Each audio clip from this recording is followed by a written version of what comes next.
Madhusmita, tell me.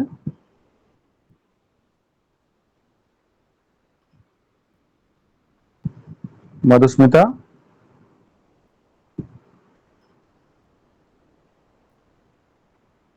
can you So, hear? Yeah.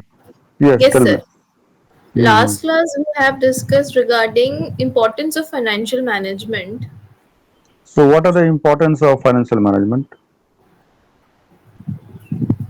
and yes, sir. That only we have discussed. We have written 3 points. Okay, so tell me what are the importance of financial management?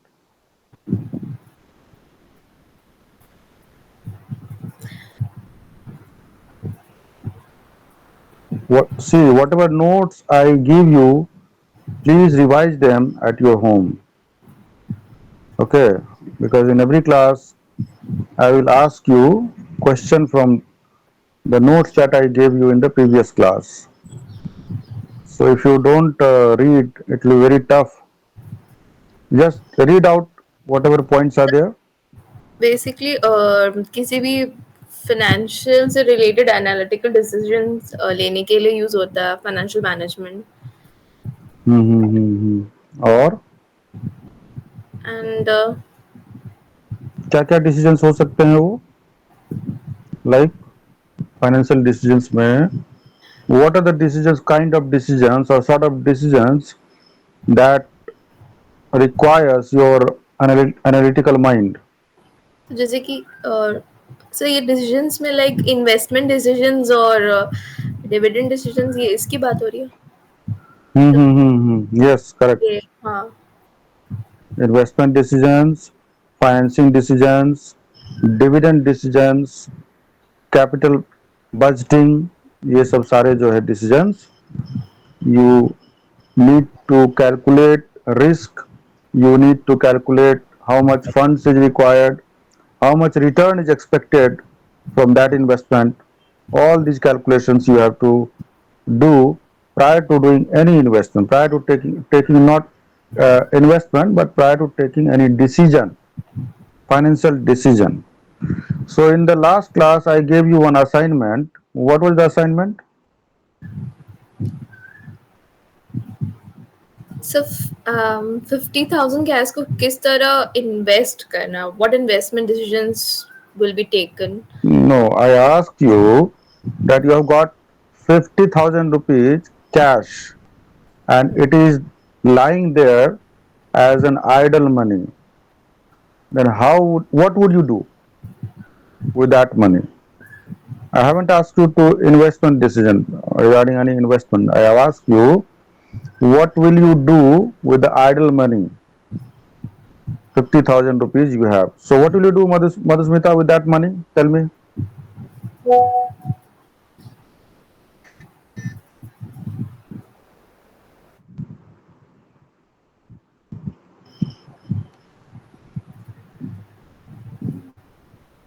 So जो normal सा चीज जो मुझे याद आता है या तो हम उसे हम FD करा सकते हैं. इसके अलावा अगर मुझे SIP या फिर म्यूचुअल फंड्स की नॉलेज है तो मैं वहां पर कर सकती हूँ इन्वेस्ट. Hmm. एंड सर और तो नहीं पता. Okay. So again only uh, one perspective is coming to your mind, that to invest the money, not to spend that money. That money is idle. You don't want to buy any dress material for you. You don't want to buy any accessories for you. You don't want to spend on other things, but you just want to invest that money. Is that right? Yes, sir. That was the first thing that came to my mind. Okay. You can become a very good finance manager, you know. Study and clear your concepts. And where is that one more student is there? Pratyosh. He has not yet joined. He will not join today. Okay. I have sent a few things, few notes, and two sums to ma'am. Polni ma'am. So I believe that she has forwarded that notes and that sum to you. Have you got the note? Yes, sir. You have got now? Okay. See, if anybody asks you, just tell me the two main objectives of financial management. You can see from that notes. I will explain to you. Or in examination or in any interview or for your knowledge purpose. First of all, for your knowledge purpose. Leave interview, leave examination. If it is asked in short that two main objectives of financial management. So what are the two main objectives? The first one you should answer or it should come to your mind that profit maximization. So what does it mean by this profit maximization, Madhusmita?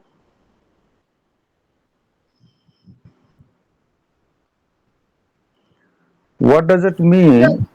Yeah, tell me. हाँ, profit maximisation मतलब कितना हम लोग कितना ज्यादा हम लोग profit earn कर सकते हैं, मतलब बेसिकली वही मतलब होता है. Mhm. Profit maximization means that the objective of the company, or you could say that the main or primary objective of the company is to earn profit. I would give you one example. When Rishi Modi was the chairman of Tata Steel, earlier it used to be Tisco, Tata Iron and Steel Company Limited. In those days, they had one tagline like uh, हम steel भी बनाते हैं, मतलब हम steel भी बनाते हैं, मतलब हमारा काम क्या है, पहले कॉरपोरेट सोशल रिस्पॉन्सिबिलिटी या यूं कह लें सामाजिक उत्थान के लिए हम सारे काम करते हैं. Whether it was earlier it used to be park and garden department in Tata Steel, there was horticulture department, there were lot many staffs were there in TMH, in various other organizations. ठीक है, but after uh, one gentleman came, Mr. J.J. Irani, late J.J. Irani, when he took the charge of CEO of this company, the name was also changed, and in his time, in his tenure, Mr. J.J. Irani's tenure, that tagline changed to what? Earlier it used to be हम steel भी बनाते हैं, मतलब और सब काम तो पहले करते हैं, प्राइमरी ऑब्जेक्टिव. उनका लेकिन सेकंड था अभी क्या हो गया, हम सिर्फ टाटा स्टील हो गया. स्टील ही बनाते हैं हाँ, और सब काम हमारा जितना है टाटा सेकेंडरी. स्टील का जो. हाँ जी. Like education department, earlier they had several schools, one college was there, several staffs were there. They have broken the, I mean, that company into several parts, we can say, like Jusco. Okay, all other subsidiaries were have been transferred to them. So earlier also Tata Steel was a very big brand, very good brand, very ethical company. Now also it is so, but the difference is that they have their main focus is only uh, the steel making. Earlier there were a lot many things were there. So now the main focus is to earn profit. Understood the concept? So here the profit maximization is the main objective, and second thing is that wealth or value maximization. Wealth or value. What do you mean by wealth or value?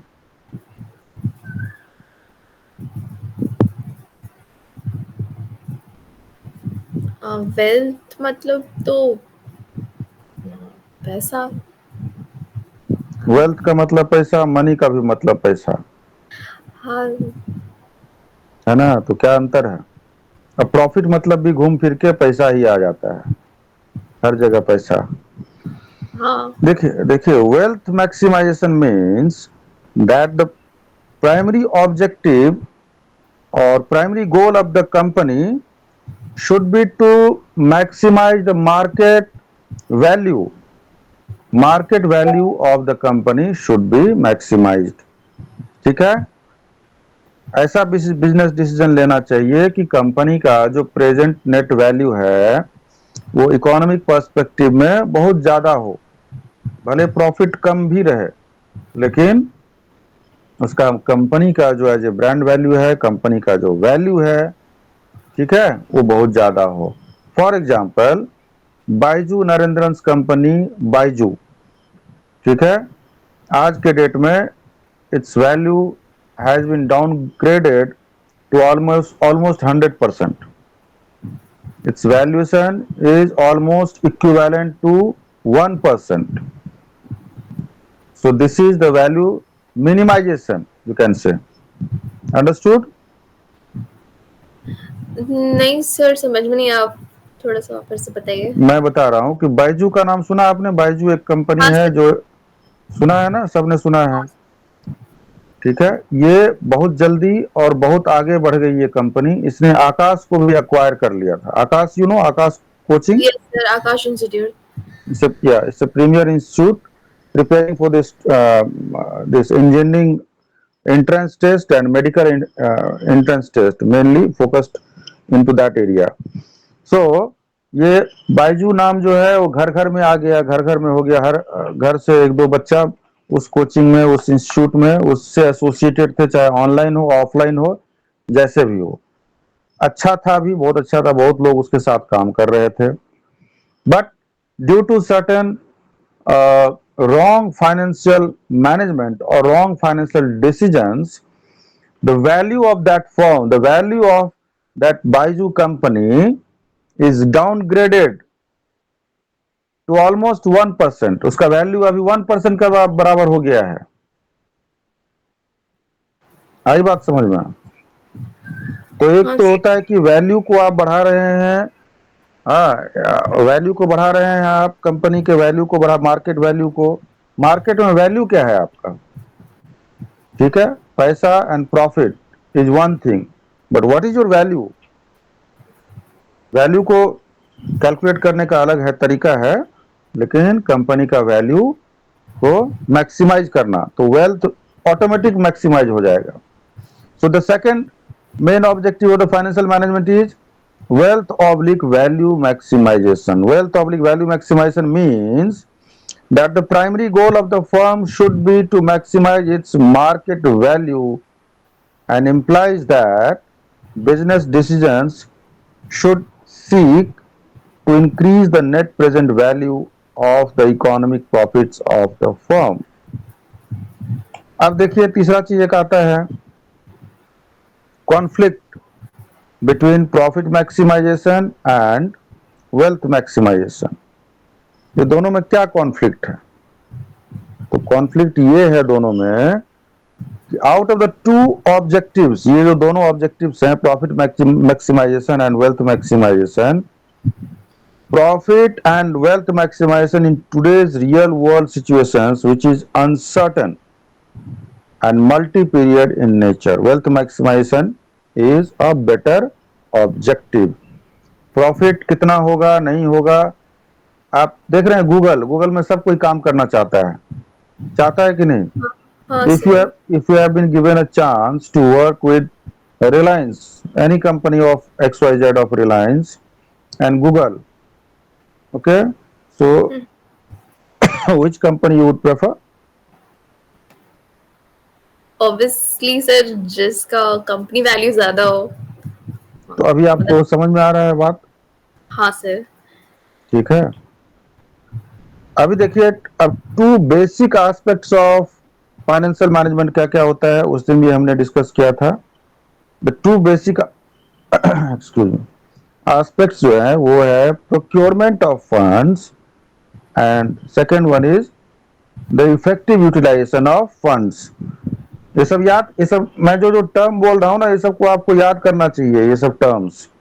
और ये सब सारे terms आपको objective type में, subjective type में आएंगे। मैं concept इसलिए क्लियर कर रहा हूँ सो दैट कि even if you do not remember the theory part line by line, at least some ideas you would be having in your mind so that you can attempt the question and write in detail in your own word. My objective is not to prepare only for the examination.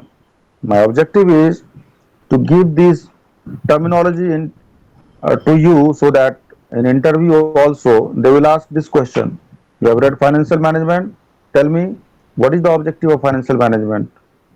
Okay, what are the basic aspects of financial management? You would have to say financial management क्या है भाई कि procurement of funds की funds का जुगाड़ करना, ऐसे समझिए एक लेमैन्स लैंग्वेज में फंड्स को जुगाड़ करना। जुगाड़ करने का मतलब कहाँ पे इंटरेस्ट रेट कम में मिलेगा, कहाँ पर हमको क्रेडिट पीरियड ज्यादा मिलेगा। क्रेडिट पीरियड मतलब मान लीजिए किसी से आपने बिजनेस के लिए सामान खरीदा, रॉ मटेरियल खरीदा 50 लाख रुपए का, ठीक है। अब हम्म। कोई पार्टी मुझे दे रहा है कि भाई आप मुझे 2 महीने में पेमेंट कर सकते हैं, कोई दे रहा है कि नहीं 20 दिन के अंदर आपको पेमेंट करना होगा। तो भले 20 दिन के अंदर पेमेंट करना होगा, लेकिन मुझे डिस्काउंट जो है वो 10% दे रहा है, ठीक है। और कोई दे रहा है 60 दिन के अंदर पेमेंट करना होगा और वो डिस्काउंट भले मुझे 5% दे रहा है। तो ये आपको कैलकुलेट करना होगा। दोनों अलग सिचुएशन हुआ, हाँ sir. but in one situation you are getting more discount, but in another situation you are getting more credit कर period। हाँ क्रेडिट पीरियड का मतलब क्या हुआ मधुस्मिता? सर, कितने दिन के अंदर आपने जो पैसा लिया उसको चुकाना है। हाँ, पैसा नहीं लिया हमने, जो माल लिया हुआ मतलब है किसी भी, बिजनेस हाँ, के, लोन उसके या लिए कर्ज। हमें जो पेमेंट करना है हम्म। वो कितने दिन में। अब 60 दिन का टाइम मिलता है तो 60 दिन में हम अपना रॉ मटेरियल को प्रोसेस कर सकते हैं, उसको मार्केट में लॉन्च कर सकते हैं, उसके बेसिस पर अपने कस्टमर से हम एडवांस उठा सकते हैं। लेकिन किसी ने मुझे 10 दिन का टाइम दिया है तो we are having a very short period of time.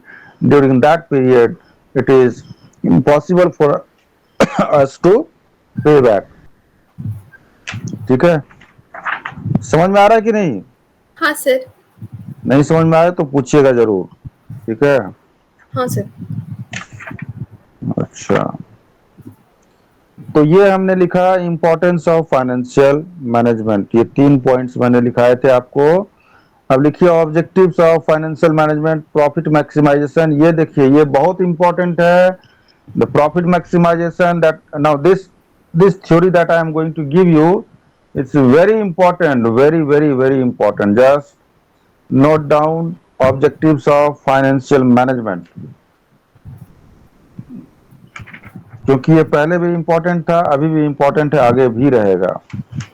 देखिए, following are the two widely discussed objectives of financial management. Number one, थोड़ा स्पीड जरा ज्यादा कीजिए, ठीक है, लिखने का हाँ सर। स्पीड, हैंड राइटिंग पे ध्यान मत दीजिए, स्पीड बढ़ाइए। Okay sir.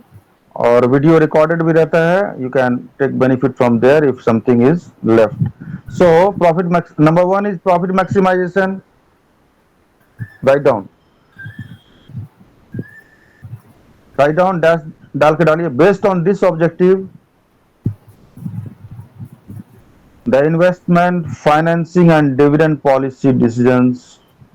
Based on this objective, the investment, financing, and dividend policy decisions of a firm should be oriented to the maximization of profit. To the maximization of profit. The term profit can be used in two ways.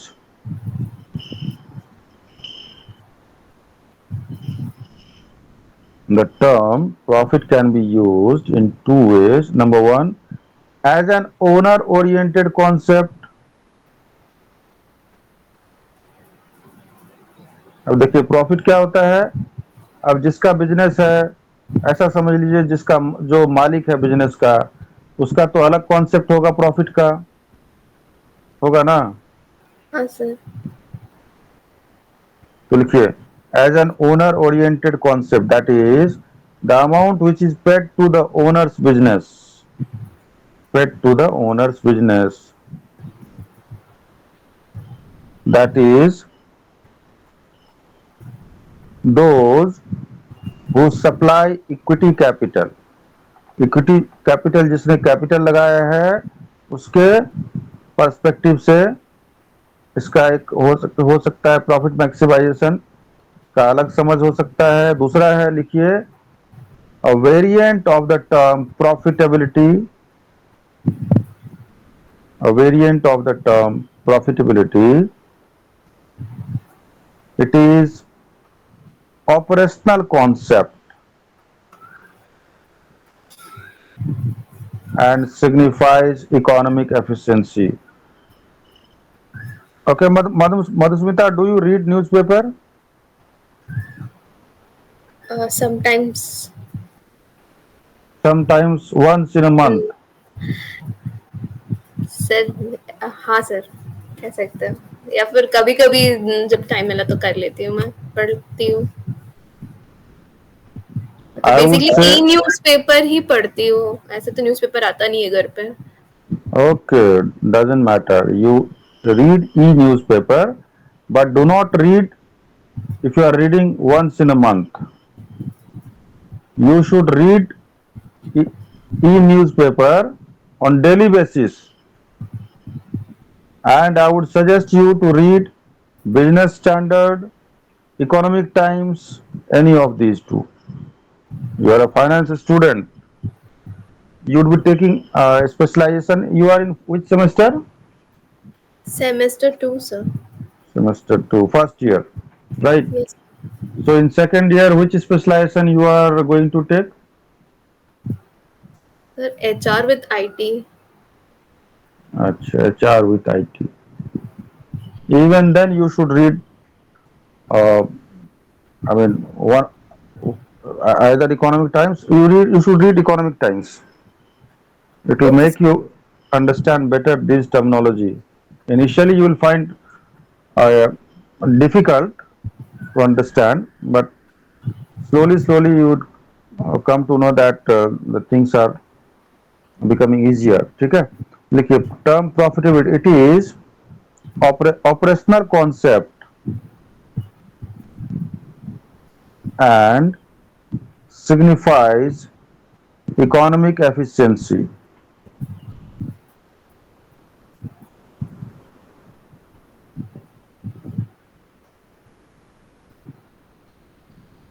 लिख लिया? Yes sir. अब profitability का मतलब क्या होता है बताइए तो? What do you mean by profitability? Yesterday, in previous class, I gave the assignment. That's why Pratyush has not joined, or he has some work or busy. I will giving assignment in every class. ठीक है? So, what do you mean by profitability? क्या मतलब होता है बताइए?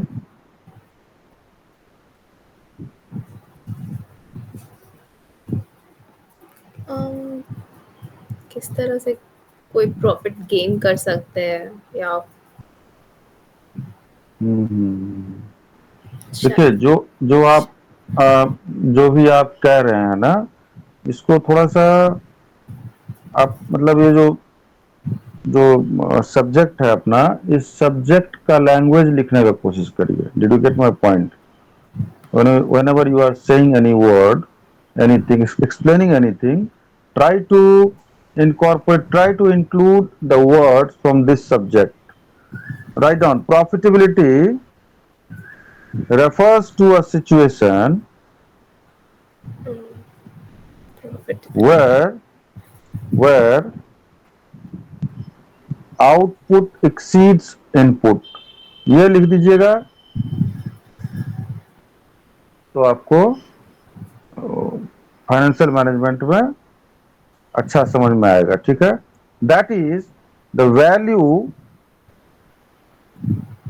created by the use of resources, value created by the use of resources is more than the total of input resources.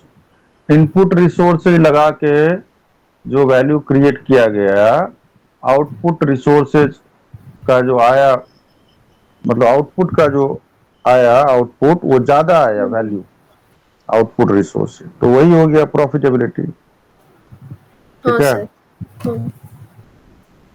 फिर लिखे the objective leads to efficient allocation of resources.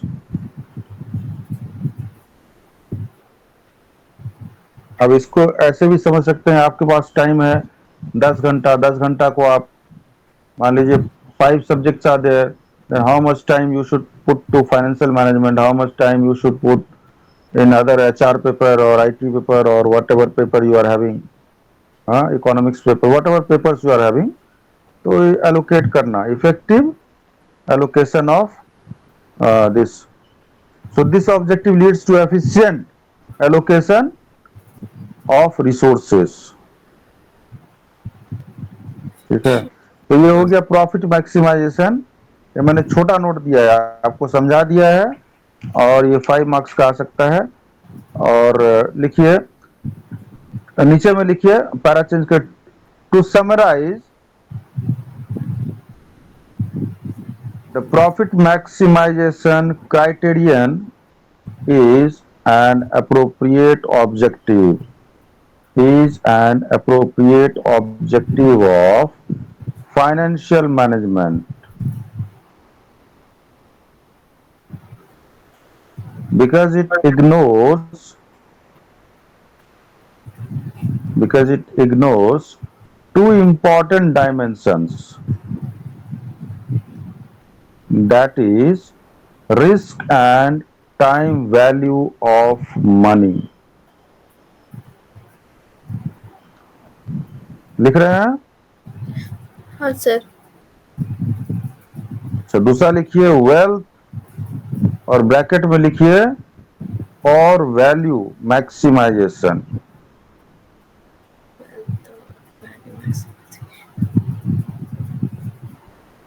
लिखिए value और wealth maximization means value और wealth maximization means the maximization of net present value of a course of action, the maximization of the net present value of a course of action। आपको कोई 4,000 रुपया अभी देता है और कोई बोलेगा 1 साल के बाद 6,000 रुपया देंगे, तो आप क्या लेना पसंद कीजिएगा?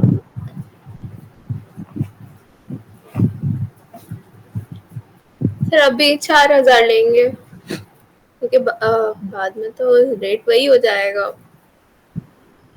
तो ये इन्फ्लेशन का, what do you mean by inflation? Have you heard the word inflation? Yes sir, inflation what is word it? तो सुना है क्या? इन्फ्लेशन होता है, डिफ्लेशन होता है, स्टैग्नेशन होता है, डिप्रेशन होता है। वैसे डिप्रेशन आजकल लोगों को होता है, लेकिन मार्केट में भी, मतलब ये फाइनेंस में भी डिप्रेशन होता है। है। ठीक है। तो इन्फ्लेशन मतलब इंक्रीज होना हम्म किसी प्राइसेस में। हम्म और डिफ्लेशन मतलब कि decrease in the prices basically. अभी कुछ दिन में अब आम आ जाएगा, मैंगो। ठीक है। लेकिन एक में प्रोग्रेसिव तो होता है मैनर और एक में रेट्रोग्रेसिव मैनर में। हाँ मतलब हाँ सर बोलिए।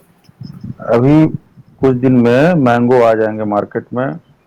ठीक है। हम्म, तो 200 रुपये किलो है, तो इंक्रीज हो गया, और वो 150 रुपये मिला तो डिक्रीज हो गया। तो मतलब 200 रुपये मिला तो हो गया इन्फ्लेशन, और हाँ 150 रुपया मिला तो हो गया डिफ्लेशन। हाँ। नहीं, सर, ये अभी आपका इकोनॉमिक्स है, ये सब्जेक्ट इको नहीं सर। पहले था, ये सेमेस्टर 1 में हाँ था सर। था। तो you should answer me instead of me explaining you. See, every subject is related in one way or other. You cannot ignore one subject and jump to other subject, and because the concept from your previous subject will come, and I know from which subject where it is written. Apart from your this graduation course, ठीक है. देखिए inflation क्या होता है कि जो भी वस्तु है, चीजें हैं, उसका दाम बढ़ा हुआ है, लेकिन पैसा का वैल्यू कम है. 1 रुपया में पहले आपको मान लीजिए 10 टॉफी मिलता था, ठीक है.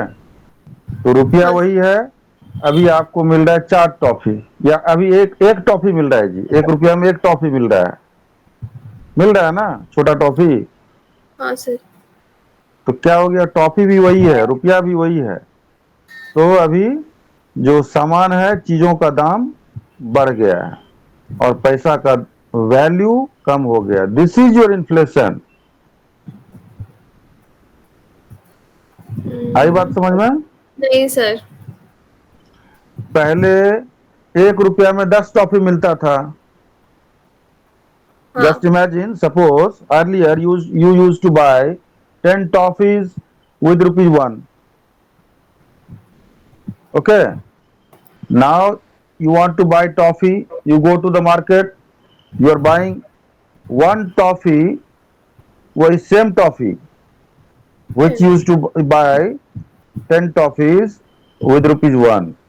Earlier you used to buy the same toffees, you are buying, okay, one toffee at the rate of rupee 1.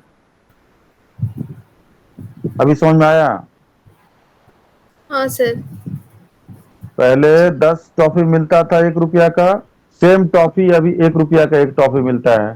तो टॉफी भी वही है, रुपया भी वही है. अभी हो क्या गया, टॉफी का दाम बढ़ गया, टॉफी का, और रुपया का वैल्यू घट गया. हाँ अब समझ में आया कि नहीं कि? हाँ सर, समझ में आया। तो बोल्डली बोलिए कि yes sir, I have understood. हाँ सर, समझ में आ गया। Don't reply in shaking mode कि हाँ सर समझ में आया. इन दैट में आई वुड नहीं सर, वही अंडरस्टैंड मैं दैट. एक्चुअली वही कह रही बेसिकली वस्तु वही है, लाइक सामान वही है, लेकिन दाम जो है वो बढ़ गया। और मनी का वैल्यू कम हो गया. दिस इज हाँ I am explaining you from your economics, micro and macro economics. Okay, what ever it is. Now imagine another situation, ठीक है. अभी मान लीजिए अनियन का प्राइस जो है, ठीक है, 30 रुपये पर किलो था ना जी कुछ दिन पहले. 35 रुपीज, 50 रुपीज, 60 रुपीज था कि नहीं? हाँ, कम था। ये आपको नहीं मालूम होगा, आप नहीं जाते होंगे मार्केट को.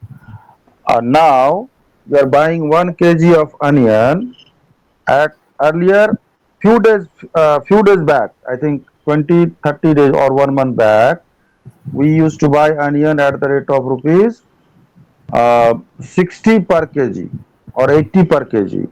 But now you are buying the same onion is same, you are buying at the rate of say 30 rupees per kg. Here जो आपका सामान है उसका वैल्यू कम हो गया, पैसा का वैल्यू बढ़ तो नहीं गया, लेकिन पैसा का वैल्यू ठीक ठाक. तो ये हो गया डिफ्लेशन. आया समझ में? Yes sir. इकोनॉमिक्स भी पढ़ना होगा आपको, भले आप एचआर पढ़ें लेकिन आपको पढ़ना तो होगा. चलिए, वेल्थ और वैल्यू मैक्सिमाइजेशन. वैल्यू और wealth maximization means the maximization of the net present value of a course of action. The net present value of a course of action is the net present value. Net present value को you can write down NPV, ठीक है. NPV, net present value of a course of action, is the difference between the present value of its benefits,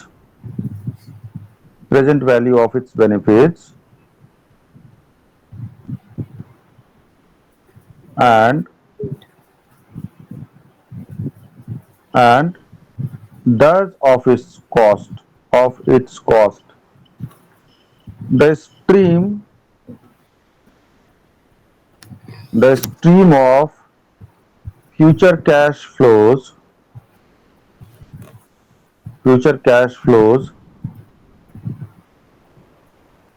and the related cost of and the stream of future cash flows.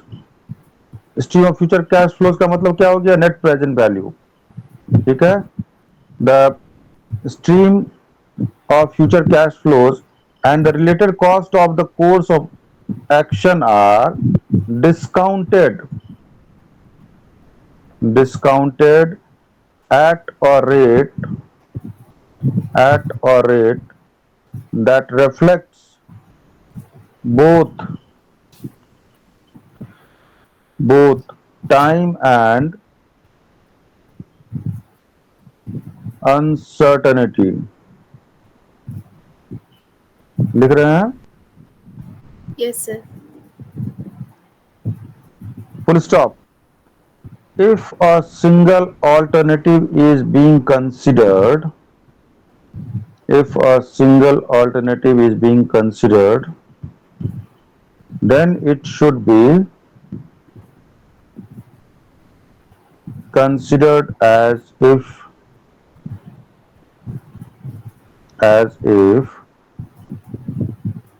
it has a positive net present value।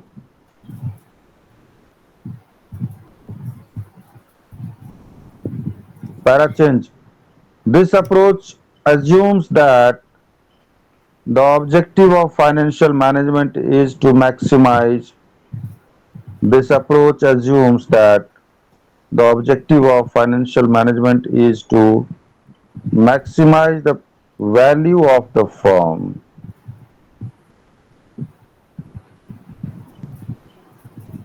Now I have given two questions. So please try to solve it in the class itself. It's a very easy question.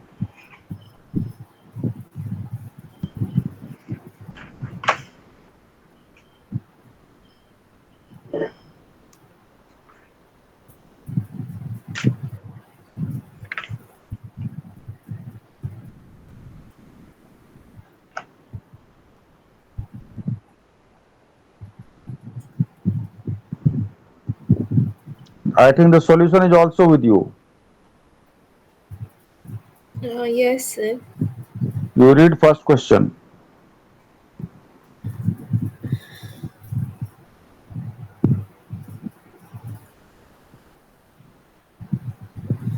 पढ़िए।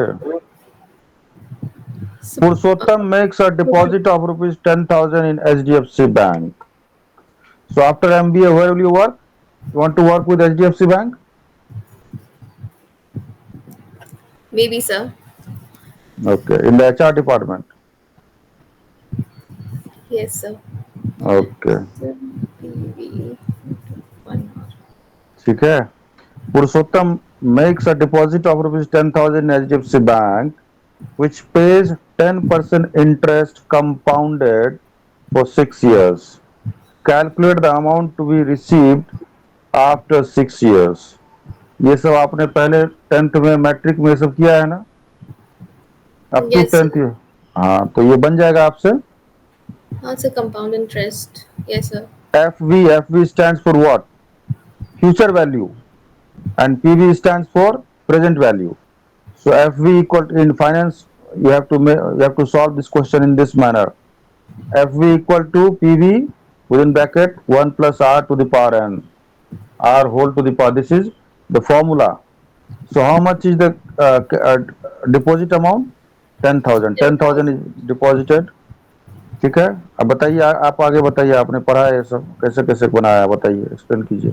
So then in the bracket जो जिस rate पर दिया गया है 10%, तो हम्म 1 + 10/100, और जितना हम्म टाइम के लिए दिया गया है 6 years, हम्म तो वो एक्सपोनेंशियल फॉर्म में रहेगा ऊपर 6 years हम्म ब्रैकेट।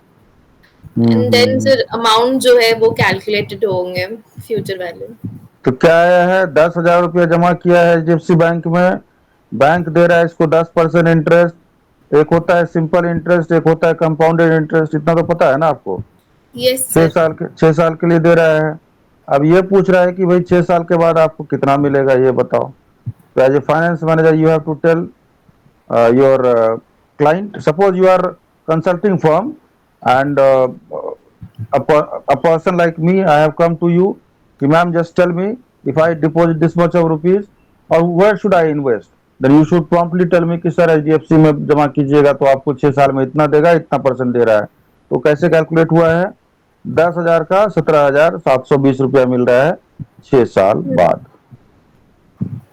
अभी दूसरा है, एक एग्जाम्पल है, वो क्या है? Mister X is required to pay 4 equal payments of ₹10,000 each, 10-10 हजार करके 4 बार देना है उनको, पैसा देना है in his deposit account that page 8% interest per year, find the future value of annuity at the end of 4 years.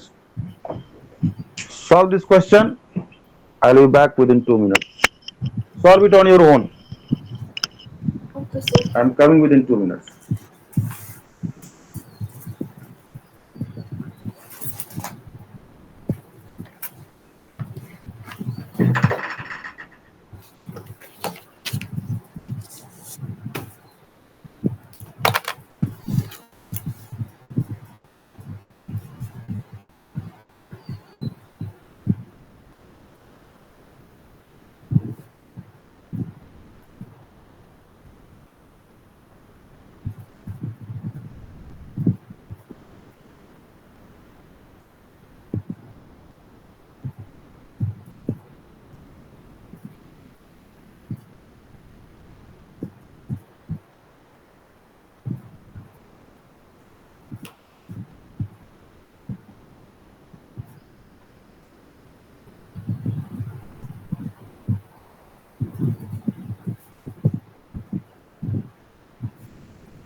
चलो डेट और भी एक है report. Have you solved the question? Sir solving.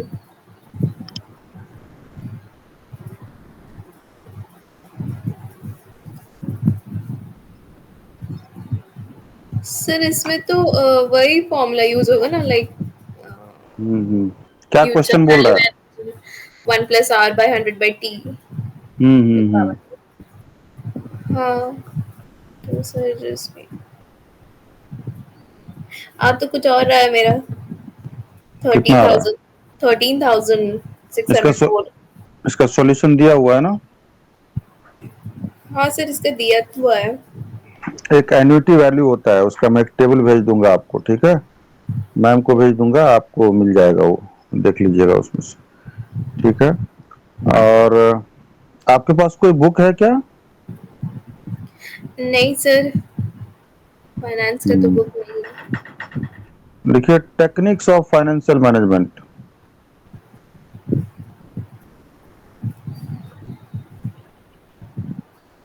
Write down techniques of financial management.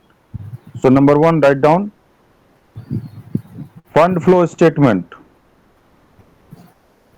Techniques.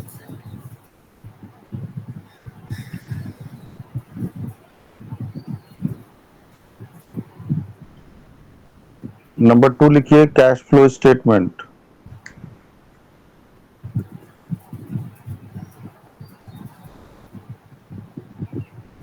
Number 3 लिखिए ratio analysis,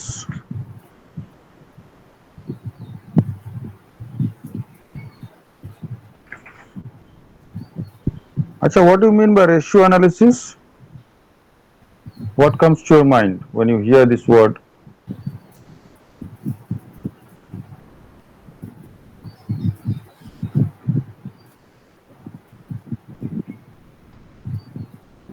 Did you have accounts in your first term, first semester? हाँ sir था। Oh, you had accounts. ठीक है, तो आपने पढ़ा था वहां पर रेशियो? सर वहाँ पे नहीं, सर वहाँ पे नहीं पढ़ा था मैंने, मतलब मेरे को पता नहीं है रेशियो एनालिसिस का मतलब। No, no, in first semester you had accounts. Yes sir. Ratio analysis क्या होता है basically?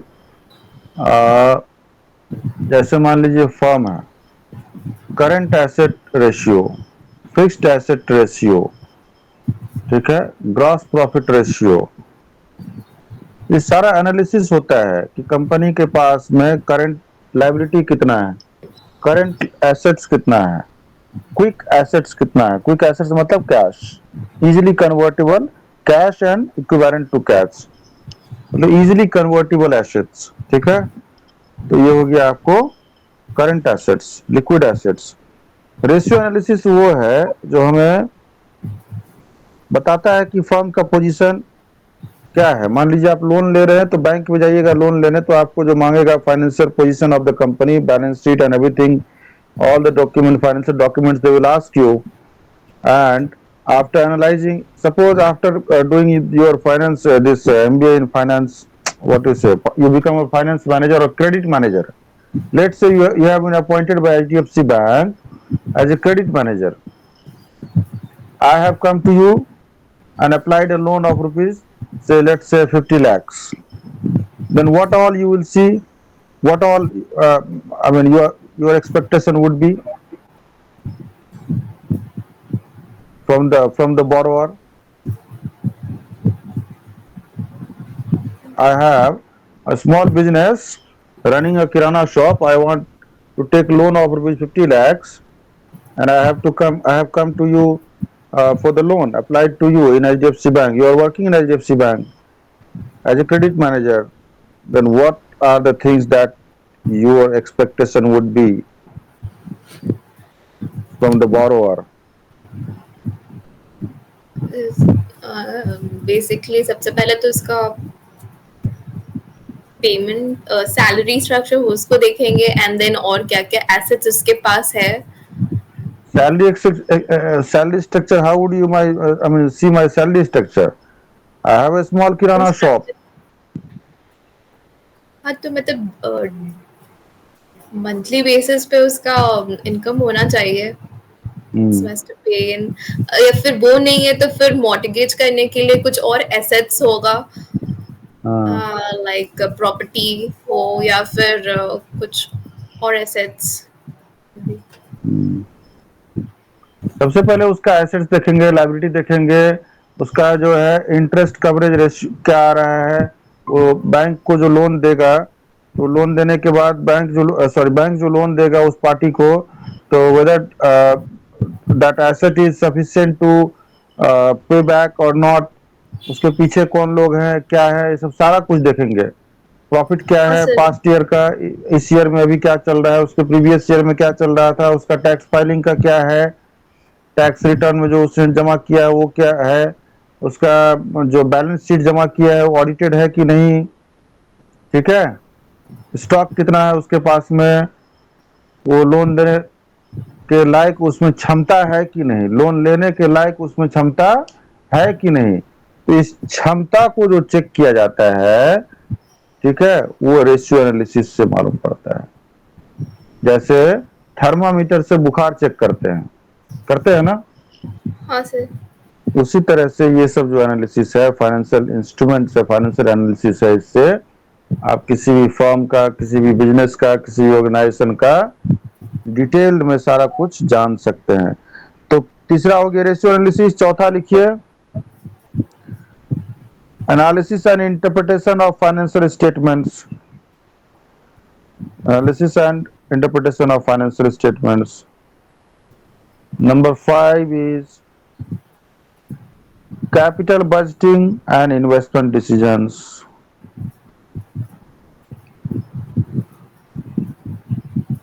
Number 6 is corporate restructuring. Corporate restructuring. Number 7 is capital structuring and dividend decisions. Number 8 is bonus share, buyback, and stock splits. Number 9 is financial decision making including multiple performance measures. Financial decision making including multiple performance measures. Number 10 is working capital management. 11th है, लिख रहे हैं ना? हाँ sir. अभी आपने क्या लिखा previous point?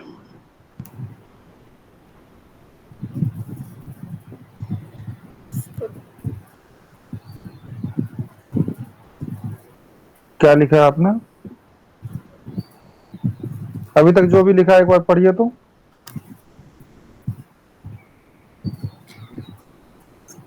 Techniques of financial management में क्या सब लिखा है बोलिए? So like fund flow statement, cash flow statement, ratio analysis. फिर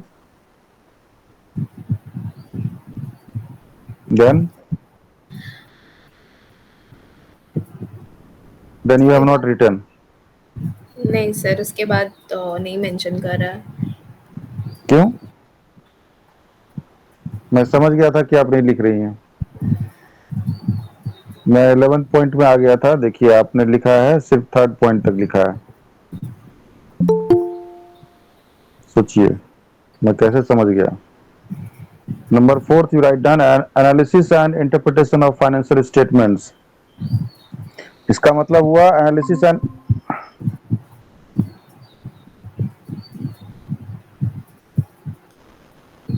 Harsh has also joined in this class.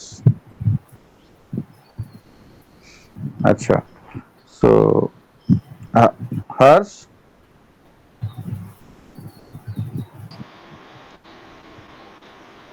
अच्छा अच्छा, Yes, sir. currently the class of financial management is going on. Okay, sir. Just wait for just 3 to 4 minutes. Okay, ठीक sir. है? लिखिए। अच्छा मैं इसका photo लेकर क्लिक करके आपको भेज दूंगा, ठीक है? आप लिख लीजिएगा। वैसे मैं जल्दी जल्दी बोल रहा हूँ तो लिख भी सकते हैं। मधुस्मिता, हाँ sir. analysis and interpretation of financial statement is the 4th point.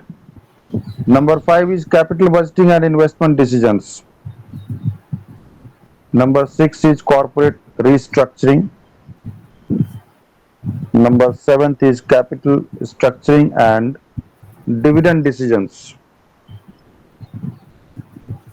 Number 8 is bonus share, buyback and stock splits. Number 9th is financial decision making including multiple performance measures. 10th is working capital management. ये सब सारा techniques of financial management है। 11th is corporate risk management and 12th is international financial management. I will click the photo and send it to ma'am so that she can share it with you, and whatever you have written please go through in detail and any time I can take quiz. ठीक है, जो भी पढ़ रहे हैं उससे आपको quiz हो जाएगा, टेस्ट, एक स्मॉल स्मॉल टेस्ट। ठीक है, कुछ डाउट है, कुछ पूछना है, कुछ समझ में नहीं आया बताइए। नहीं सर, समझ में आया है। आ रहा है ना, धीरे धीरे समझ में आ रहा है ना। हाँ सर। आप एचआर कीजिए, आईटी कीजिए, कुछ भी कीजिए, ये फाइनेंस पीछा छोड़ने वाला नहीं है, ये जान लीजिए। ये कहीं भी पीछा नहीं छोड़ेगा। जैसे जैसे आपका किसी ऑर्गेनाइजेशन में पोस्ट बढ़ेगा, आगे बढ़िएगा, ये और तगड़े तरह से आपको पकड़ते जाएगा। ऐसा सब्जेक्ट है ये। ठीक है, हाँ चलिए, sir. Okay, thank you, bye. Thank you.